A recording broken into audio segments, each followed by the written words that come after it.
I am Diane Lucas, and welcome to Book 101 Review.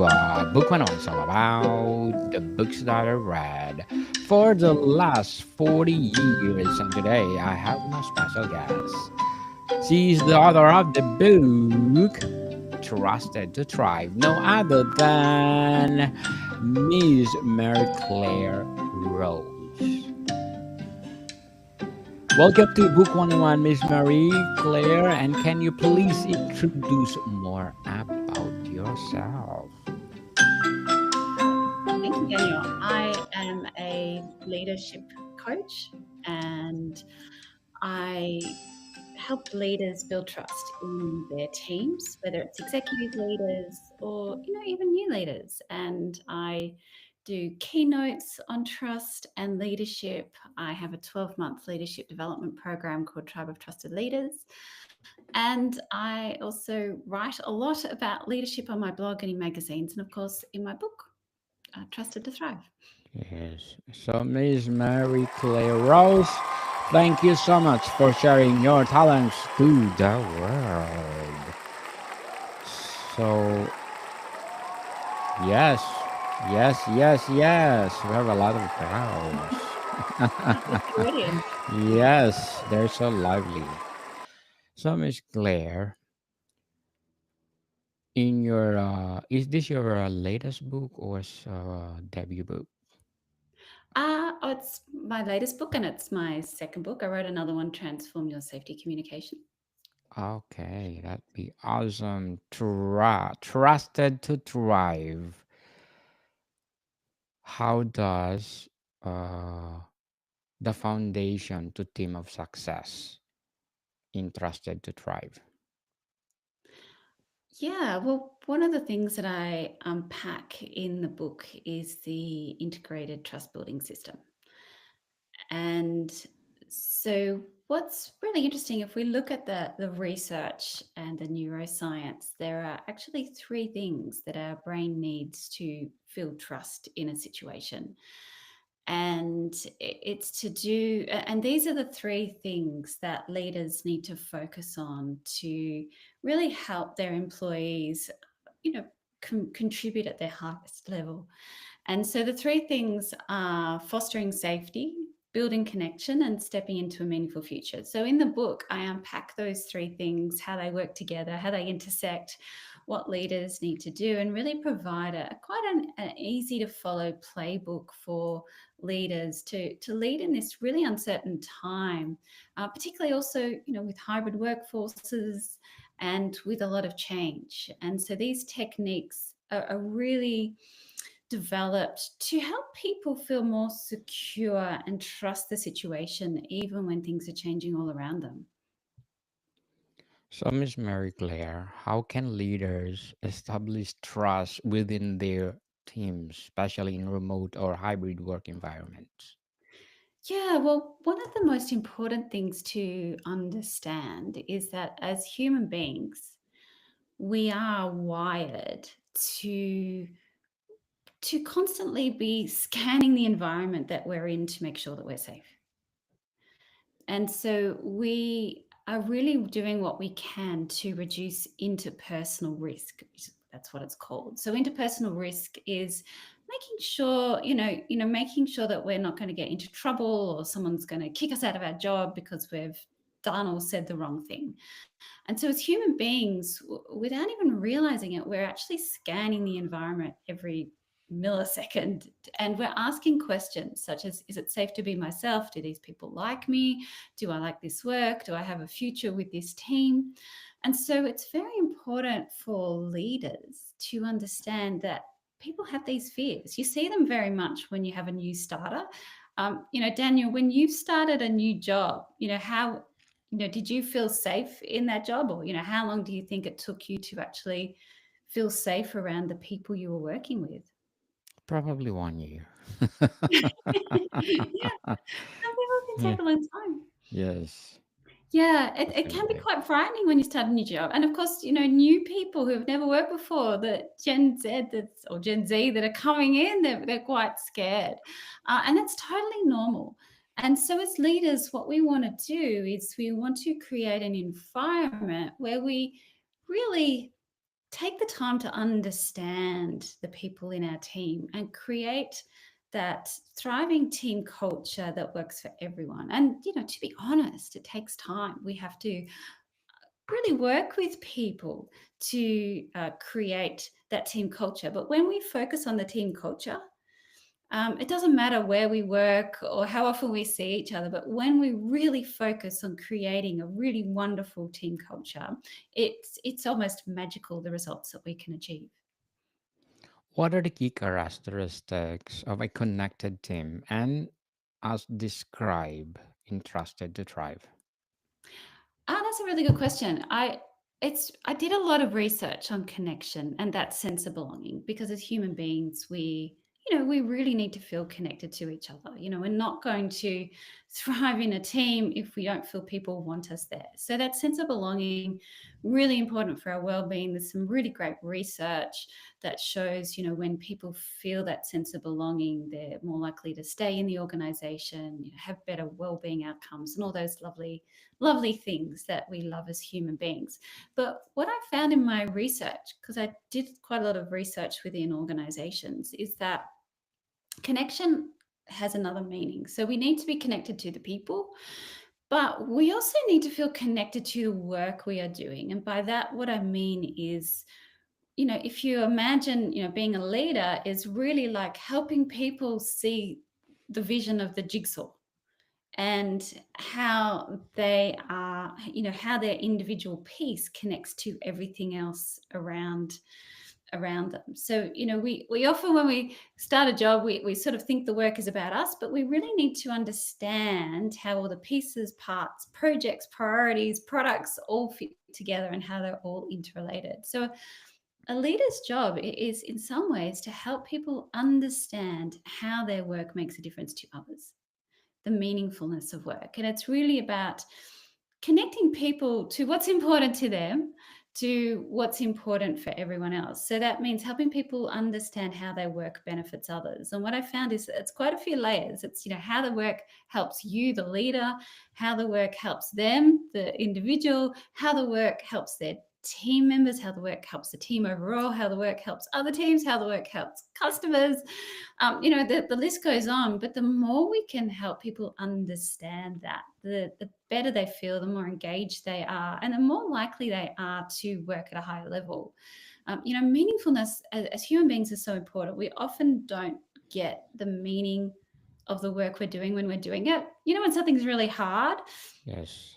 and you do it and it might be months later you go, hang on a minute, I learnt this or I achieved this, but gosh, at the time it was really difficult. So a leader really needs to help people see the meaning of the work, connect those dots, because we don't often do that on our own. Very well said, Miss Mary Claire. Very well said. So, how does accountability contribute to a thriving workplace culture? Yeah, accountability is really, really, really critical. And in the model, it is in one of the intersections between safety and stepping into a meaningful future. So, accountability is really interesting because it's two-way. So, of course, leaders, when they're complaining about people aren't being accountable, they also have to look at themselves. This is the beautiful thing about trust. Trust is very two-way. And all these things are shared, but we often think about these sorts of things as being that person's not doing this, or I can't trust that person, but we don't look within ourselves. So, with accountability, leaders need to model it. They also need to have the right systems in place. So, you know, it really comes down to, really good communication and delegation, being able to communicate clear expectations, clear directives, really having a two-way dialogue with people to really help them, understand what needs to be done, but get their perspective on how they want to do it, get them to reiterate what they think your expectations for them are in terms of high quality work, what success looks like, even what bad looks like. It's very much about, we don't trust people if they don't deliver. So, accountability is so crucial to trust. And it's one of the things leaders need to work on. And oftentimes, I work with a lot of leaders who have troubles with having a difficult conversation. They don't want to feel uncomfortable. They don't want to hurt people's feelings. They're worried that, if they tell someone they're not doing a good job, they're going to react negatively to them. And, this can create all sorts of problems. But, accountability in some ways is, very much tied to emotional maturity and really accepting people for who they are, not who we want them to be, and really working with them to unlock their potential. What are the most common barriers to creating trust in the workplace, and how can leaders overcome them?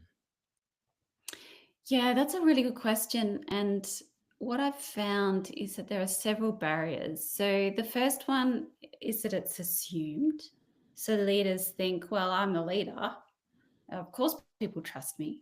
But, Mm. trust is very much a personal perspective, and everyone trusts differently. If I were to poll a room and say, who trusts the situation, the results would be all over the place. So we need to, what I find really interesting is that, we are programmed to look out at the world to see if we can trust the environment we're in. But we're not programmed to actually look within ourselves to see if we're doing the wrong thing. So when we assume trust, it actually creates a gap. And there's lots of really interesting research studies that show that senior leaders think that people trust them more than the actual employees do. And that trust gap really slow down the ability to influence, the ability to change. And you're talking past people, you're not really understanding what they need. So, trust being assumed is one of the biggest issues. It's also, assuming trust is one way. So, I don't trust them. They've got to do all the work to fix everything up. No. Trust is actually shared. We need to get to a point where we are talking about what needs to be done together and we're both working on it. It's not one person's responsibility, not even just the leader's responsibility. Employees also have to be responsible as well. And then, of course, it's not having a common definition of trust. What I need for trust might be very different to you. So, like for me to trust someone, I need to see them support me and care about me. Ideally, they ask me some questions and they show some interest. Just out of interest, Daniel, what would you say you need from people to trust them? Yeah, for me, number one, being Christian. Okay. So they have the same religious values as you. Yes. Yeah. So, I've never had anyone say that to me before. So, and I've been doing this for a long time. So, we've got to make sure, one of the dangerous things we do is we think that people are like us and need the same thing that we do. And, Yes, when we do that, we can be pushing our own individual agenda and really not understanding that other person. Being able to understand and support someone and not pushing your individual agenda is so critical to building trust. definitely. And Miss Claire, very well said. And what role does emotional intelligence play in fostering trust and connection among team members? Well, what I love about emotional intelligence is that emotionally intelligent people are actually high in self-awareness. And there's, when we work on our self-awareness, we also are working on our empathy. So when we understand ourselves better, we're more likely to understand other people better. So when I'm talking about self-awareness, what's really interesting about it is that very few leaders are self-aware. But unfortunately, what the research shows, and there was some research done at like it's as high as like 85% of people think they're self-aware, but when you look at the data, it's probably more around 5 to 15% on a good day. So people are lying to themselves about their ability to be self-aware, and that causes all sorts of problems. Because when we look at self-awareness, there are two aspects to it. The first one is internal self-awareness, so being aware of your strengths, your weaknesses, your trigger points, those sorts of things, and external self awareness, being aware of how other people see you. And so, what we have to do as human beings to be self aware, you can't just being good in one of those things and not the other doesn't make you self aware. You've actually got to bridge the gap. So, you've got to be very aware of who you are, and how other people see you and how you impact others. And that's where self awareness. And when we're good at that, then our emotional intelligence increases. I do a lot of work with um, students in my leadership program. And it's really interesting. I do a master class on managing emotions. And I often have quite highly emotionally intelligent people do my program, but they get themselves unstuck because they're so concerned about other people and doing the right thing by other people. But of course, you can't. If you do that, it's going to exhaust you. You've really got to balance it out, and you've got to know yourself, and you've got to put boundaries in. So, emotional management really ties into that emotional intelligence piece, and being able to manage that better, and how you react to things and how you feel about things, while honoring how you're feeling, but making sure that your actions are are coming from a healthy place is really important when it comes to emotional intelligence. So, Miss Mary Claire, what will be your advice for those people out there who want to gain trust from other people? Yeah, good question. So the first thing, there's a few things. So number one is to become self-aware. So learn about yourself. You've actually got to trust yourself. People who don't trust others typically don't trust themselves. So you've actually got to start with yourself. And that might mean if you want other people to trust you, where are you not trusting yourself? Is it, do you not feel confident? Do you not feel capable? Where are the gaps? What can you work on to trust yourself more? Because, people pick up on that. If they can feel that you don't trust yourself, they're not going to trust you. And of course, if we don't trust ourselves, we often become more controlling. We're controlling everyone around us because we don't trust the situation. So you want to trust yourself first. You also then, once you've got that sort of, you're working on that, you really want to work with people to understand them better, understand their perspectives. And this is where that empathy part comes in. And really, the best way to do that in a workplace is, particularly if you're a leader, have one on ones, really good. Structured one on ones when you're totally in service of the other person. You're there to ask some questions, support them in their career, their growth. We really trust people if we can see that they care and support us. So, really be there in service of them, not pushing your own agenda, not doing all the talking. An ideal ratio is they speak 90% of the time and you speak 10% of the time. Uh, and, really getting to know people so that you can then really communicate to them in a way that suits them. And then the third one is really helping people understand your intention and how you like to work and being honest with that. I like to get my leaders to have open conversations with people about their communication styles and their work styles and what they're good at and what they're not good at, and having an open conversation about that. It's really about dialogue. It's coming to what I call shared trust, where each person understands that they're both responsible in a relationship to build trust with each other. And you've got to work it together and talk about it openly, and having that ability to have candid conversations. Thank you for your advice, Miss Mary Claire. Thank you so much. And what will be your short term and long term goals in writing? Oh, Mhm. well, my short-term goals are just to do more content. So, start at the start of the year, I'm always putting together my blog content plan for the year and what I'm writing about, and also for social media.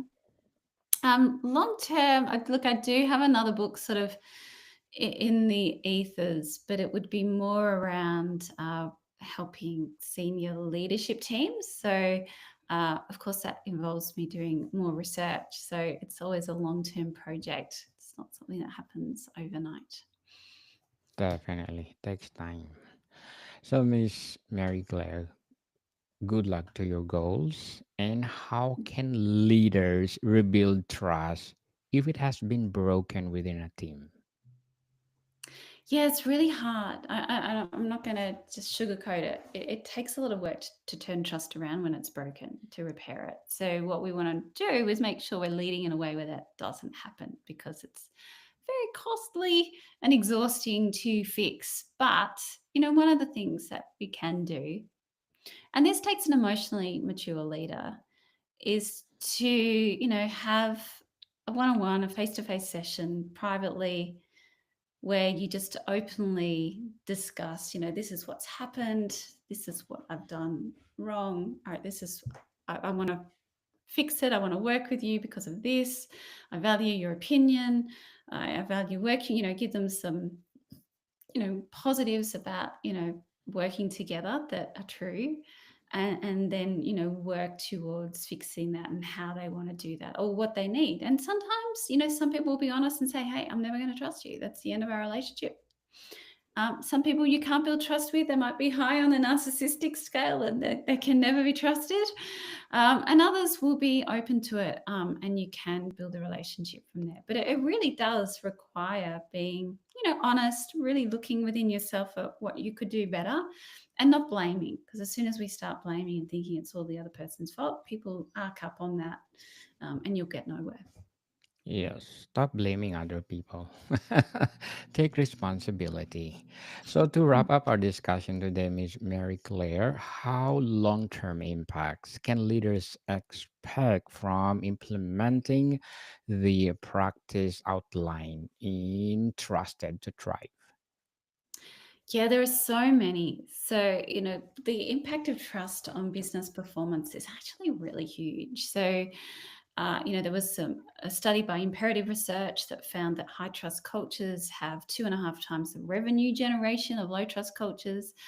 A study by Slack recently found that when employees feel trusted, they are 3 times more productive, have like 2.5 times more focus, and 2 times the ability to be engaged and satisfied in their work than those who don't feel trusted by their boss. So you get a lot of really positive results, not only around revenue generation, but, people more engaged and satisfied, less turnover, higher employee engagement. One study by Deloitte found that staff are 260% more motivated. So it's a really important skill to learn. And the impact is so much better. And one of the things that I always get reminded of, when I wrote my book, I was interviewing lots of people, and one of the CEOs said to me, when you have trust in your team, it's like this buzz, it's like this positive energy, and it's addictive. You just, it's this hum. You all just get together, you work, you collaborate, you solve problems together, and you just look forward to it, and it's just so much more enjoyable. And when you think about it, isn't that what we want work to be? We want to all come together and enjoy each other, and solve problems together, and that's what trust does. Definitely. Miss Mary Claire Ross, thank you so much for sharing Trusted to Thrive to the world and looking forward for more empowering books like this. Can you please invite our listeners to support all your books? Yes, thank you. So can you please invite them, Miss Mary Claire? Yes. Where can they find your books? Oh, sorry. Yeah, that's available on Amazon. That's probably the best one to find for all the Yes. people out there internationally. Yes, where books are sold, people. Trusted to thrive. Let's support Miss Mary Claire Rose, because if you support her, as I said, more empowering books like this to come. So, Miss Mary Claire, thank you for your time. Thank you, Daniel. More to come, people. See you soon.